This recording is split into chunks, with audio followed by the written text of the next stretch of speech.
Namaste. Warm wishes and aloha from Hawaii to you all. I'm deeply honored to have been invited to join you in this glorious celebration of the appearance of the Bhagavad Gita. All glories to Lord Krishna.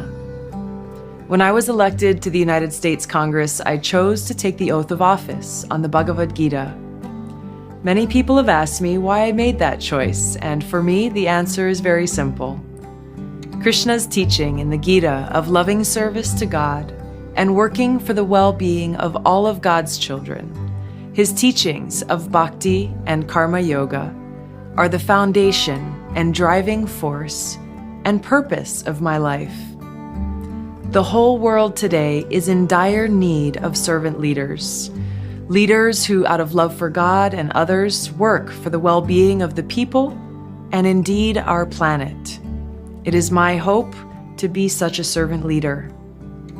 Since I was a child, the teachings of the Bhagavad Gita were intricately woven into the very fabric of my life by both loving parents and spiritual teachers. The soothing, enlightening, and beautiful words spoken by Shri Krishna in the Gita became an inseparable part of my everyday life.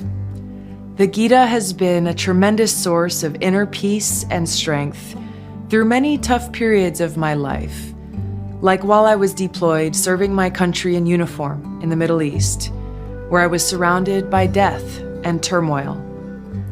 In the camp where we were based in Iraq, there was a giant sign at one of the gates that read, "Is today the day?"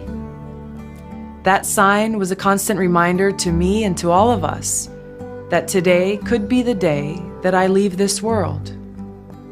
Seeing friends of mine, as well as people who I didn't know personally, killed in combat and the destruction caused by war, reminded me of the temporary nature of these bodies. This allowed me to remember and contemplate upon the truth of my identity and to hold the Lord close to my heart. Some verses in the Gita that I turned to during these difficult times were, "That which pervades the entire body you should know to be indestructible. No one is able to destroy that imperishable soul. The soul can never be cut into pieces by any weapon, nor burned by fire, nor moistened by water, nor withered by the wind." In the midst of the hell that is war, I found great comfort and shelter in the Bhagavad Gita's message of the eternality of the soul and God's unconditional love. The Bhagavad Gita is not just a scripture for Indians or Hindus. It's a scripture for all of mankind. Its transcendental message is now being appreciated by millions of people of all nationalities all over the world. The Gita does not call for conversion from one faith to another. It transcends sectarianism. The Bhagavad Gita is relevant to all of us because it answers the deepest questions of life.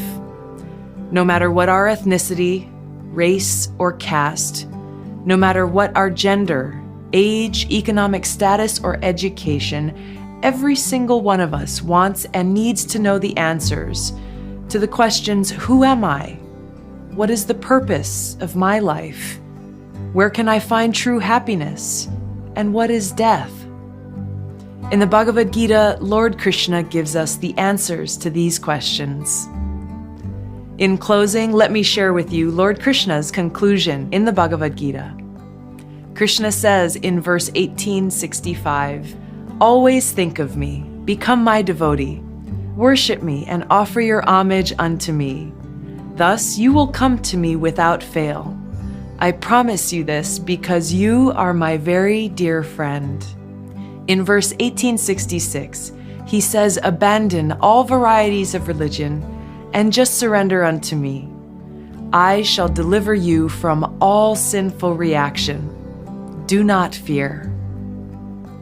By carrying these transcendental words in our minds and in our hearts, we will always have deep purpose in life and remain fearless in the face of death. Please accept my best wishes Namaste. Jai Shri Krishna. Jai Bhagavad Gita.